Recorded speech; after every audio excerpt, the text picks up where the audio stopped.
Z nami sta zdaj politična komentatorja Igor Lukšič in Peter Gregorčič. Dobro večer obema. Gospod Gregorčič, kdo bi moral biti po vaše zaskrbljen, kdo pa zadovoljen recimo s temi zadnjimi javnomnenjskimi rezultati, ker danes je jasno, kdaj bodo volitve, 22. marca, točno čez 3 mesece. Poglejte, smo v veselem decembru in veliko ljudi se z politiko ne ukvarja. Zato menim, sicer ta anketa ni pokazala nič drugače, kot kažejo ankete že celo leto. Nekako imamo dve vodilni stranki, SDS na eni strani in Gibanje Svoboda na drugi strani, ki tudi sami zastavljata kampanjo druga proti drugi. Torej imamo izbiro dveh kandidatov, za katere bi lahko se volivci odločili, da bi glasovali proti. In po mojem mnenju imamo dva akterja, ki sicer ima ankete ne kaže še tako velike podpore, vendarle se postavljata in sta edina, ki sta se postavila samostojno. To je Logar, ki vedno poudarja, da gre po mandatarstvo, in tudi Prebilič, ki si je zelo dobro, po mojem mnenju, izvil iz nastavljene zanke. Kot sem slišal, samo čakali so na tisto kavo, da se je zgodila, in potem so odšli v javnost in vsi komentatorji so sinhrono začeli govoriti, napovedovala se je velika zgodba in ta zgodba se je zdaj klavrno končala. Zato menim, da je prerod na tisti seji sveta stranke potegnil zelo dobro potezo. Najprej se je pozicioniral kot stranka, ki se je distancirala od trenutne vlade in dejal, da naj vlada prevzame svojo odgovornost, in potem je rekel, da gredo na volitve sami, in tudi v tem kontekstu razumem tudi to kavo. Morda se zdi, da se je klavrno končala, vendar odvisno je zdaj od strategov stranke. To kavo se da namreč izjemno dobro porabiti. Ko bi se volivci začeli spraševati, zakaj se Levica krega, bi lahko, če bodo to znali pravilno skomunicirati, to kavo potegnili na plan in rekli, gledajte, povabili smo k sodelovanju, niso želeli sodelovati, zato gremo sami. Skratka, kar želim povedati je sledeče: menim, da je vse še zelo odprto. Smo v nekem stanju, takole fiziki bi rekel, podhlajene kapljevine.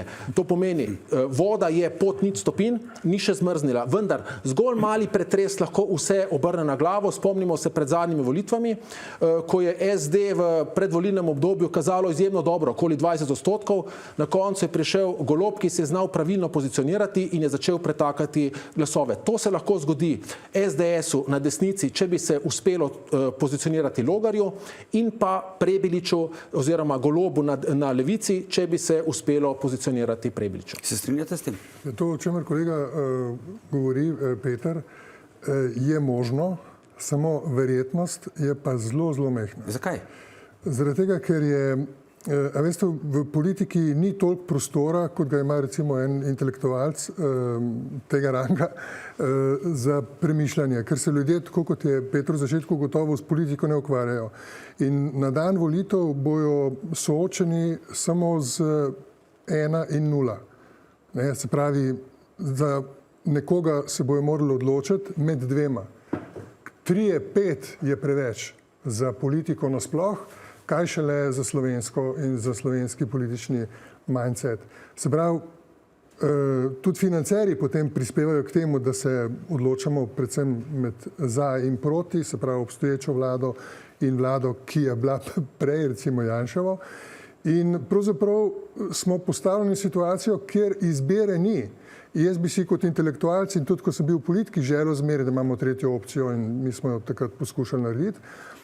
Ampak s tem se težko živi, ne dobiš podpore. Kar naenkrat, ali si ti ta 1-0, ali si pa, se pravi, umestnega prostora ne moreš zdržati. Tako da to, kar kolega Peter tu zagovarja, bi v neki konstelaciji bilo sicer možno, samo igralci, se pravi, ključni akteri so prešibki. A veste, vi ne morete graditi to sredinsko zgodbo, recimo, ki bi bila za Slovenijo mogoče bolj stabilna, na ljudeh, ki so šli od Janše stran, ali pa Prebilič, ki je šel od SD-ja stran. Se pravi, ljudje, ki se niso počutili, ki se niso uspeli uveljaviti v matičnih okoljih, se pravi Logar v SDS-u, Prebilič recimo v nekje levi sredini, zdaj poskušajo biti alternativa. A niso uspeli v svoji stranki prepričati večine? Kako tak človek po energetski moči lahko prepriča potem celo Slovenijo in zrine glavnega akterja, se pravi Prebilič Goloba ali pa Logar Janšo? Jaz mislim, da za to nimajo kapacitete. Zdaj, tukaj bi opozoril, se strinjam, ne? Ampak jaz sem pokazal eno opcijo, na katero me napeljuje še ena zadeva, ki je prej nisem omenil, in sicer izjemno velika količina neopredeljenih. In če gledamo te ankete, nekako ta dva hegemona, levi in desni, ostajata konstantna. Recimo jaz delam povprečje čez vse ankete, ki se čez mesec objavljajo, in je to precej konstantno. Zdaj je malenkost, ampak niso še vse ankete bile objavljene, raslo v Golobu, veča pa se signifikantno skupina neopredeljenih. In sklepam, da je to tista skupina volivcev, ki je nezadovoljna tako z obstoječim stanjem na desnici, ne, ki je enako že 30 let, kot s trenutnim stanjem na levici. To je tista skupina volivcev, ki so po svoji usmeritvi nekako, ne bom rekel sredinski, ampak zelo netolerantni do agresivne in populistične politike in do skorumpirane politike. Ne. In ki vidijo v Golobu problem, ne, če je specializirano državno tožilstvo, ne, da ven obtožnico in župana postavi za prvo osumljenega in gre premier naslednji dan, ko je bila ta zadeva razkrita z njim, se pravi govoriti o božičnici in da je bo drugi vzel, tega populizma to telo ne mara. In to telo se mu bo zgodilo sledeče, po mojem mnenju. Če se bo oblikovala ta alternativa, ne, potem bo šlo na volitve in jo bo volilo, sicer pa se zna zgoditi, da bo ostalo doma, in tukaj se pa strinjam z Igorjem. Po mojem mnenju tukaj bo pa volitve odločalo tista kopica malih strank, ki je zdaj na parlamentarnem pragu, namreč katera in z katerega pola, ne, bo izpadla iz igre, in tukaj se bo ta igra zelo tesno igrala. Ne. In zdaj ena zgodba je lahko, recimo na desnici se ta zadeva vseeno konsolidira, medtem ko na levici se kaže, da je Kordiš v resnici izjemno spreten govorec, ne, dobijo tudi kar nekaj prostora, ne samo medijskega, tudi na nekem zelo popularnem podcastu je nastopil, in predvsem nagovarjala je levica nesistemske volivce. Ne. Zdaj pa trenutna levica je postala sistemska in s tem se ne razlikuje več bistveno od SD-ja in Gibanja Svoboda, zato predvidevam, da bo predvsem njenih volivcev na koncu končalo pri Kordišu. Ta delitev se pa lahko konča klavrno in lahko levemu polu zmanjka nekje 6%, ki se potem proporcionalno razdelijo med vse, ki pridejo v parlament, nekje približno pol, ker bo ta delitev izjemno tesna. Skratka, želim povedati to, da je kljub jasnim anketam, po mojem mnenju, vse še izjemno odprto. Ne? Da je temu tako in da smo v zelo turbulentnem času, ko volivci nekako s kavča odgovarjajo anketarjem na prvo žogo, kaže nedavni referendum o pomoči pri prostovoljnem končanju življenja. Sam, recimo, pred volitvami, pred referendumom si tega ne bi upal napovedati. Ne? Zato resnično mislim, da lahko do tega preboja pride, povsem pa možno je, da ohranimo to dvopolnost, ne? In potem pač glasujemo proti enemu ali drugemu, kakorkoli se bodo pač volivke in volivci že odločili. Kaj bo zdaj ključno? Ali se bo ohranila ta dvopolnost ali se bo ti kandidati, ta dva kandidata postavila kot alternativa, po vašem mnenju?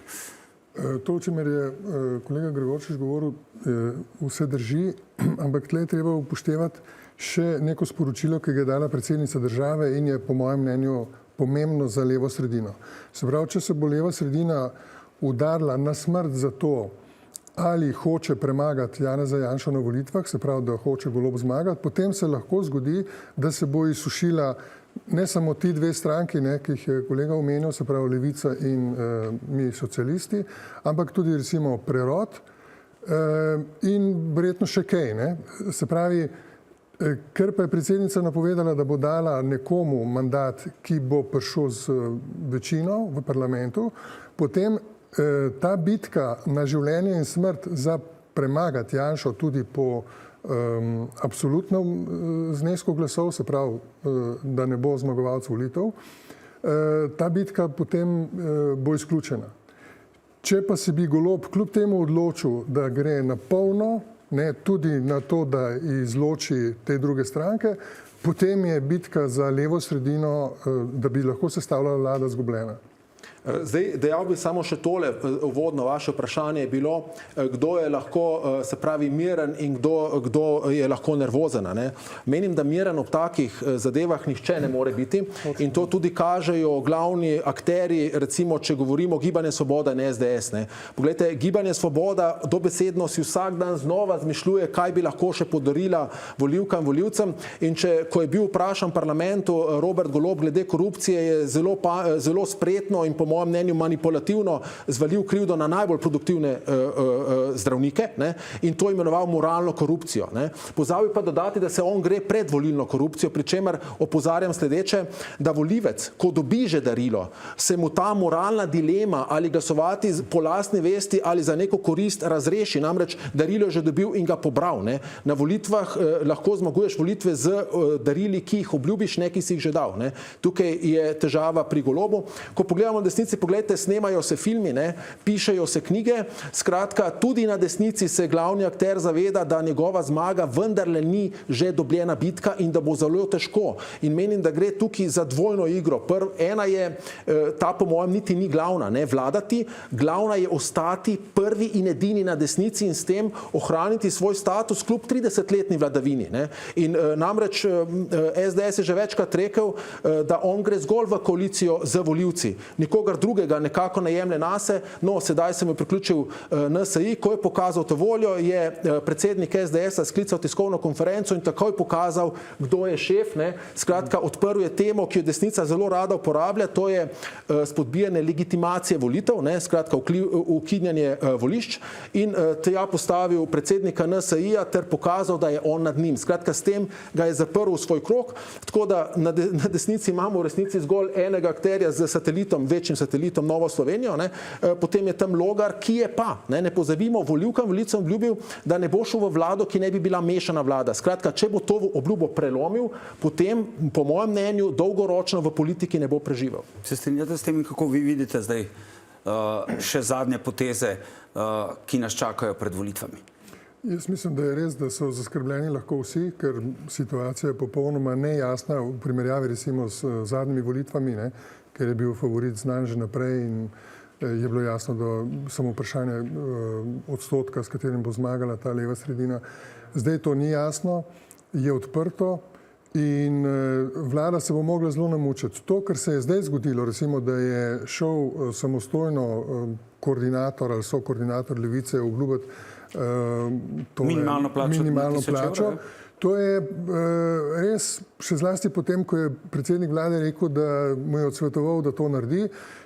To je neko prehitevanje in konkurenca, ne, s predsednikom vlade, ki je obljubil in potem tudi izpeljal božičnico, ne, na isti način, kot je ta naredil, ampak to ne more delati nekdo, ki ni predsednik vlade. Za vladno celotno kompozicijo in za premierja Goloba to je slabo sporočilo in je problem. Torej, če se bojo začeli med sabo pobijati na ta način, da bojo neke nemogoče obljube začeli dajati predsedniki vladnih strank, potem bo to slaba popotnica za njihov dober rezultat. Če smem samo tukaj dodati, ampak reakcija predsednika vlade kaže na to, kar si prej opozoril, ne, da v resnici ne bo igral s koalicijskimi partnerji. Sam bi celo rekel, da je verjetno pustil meseca, da je testiral teren, ko se ni dobro išlo, ga je nekako pohodil in v tem primeru bo imel pač Robert Golob težavo, ker bo svoje koalicijske partnerje spravil izven parlamenta. Najlepša hvala obema, da ste bili naša gosta. Hvala lepa.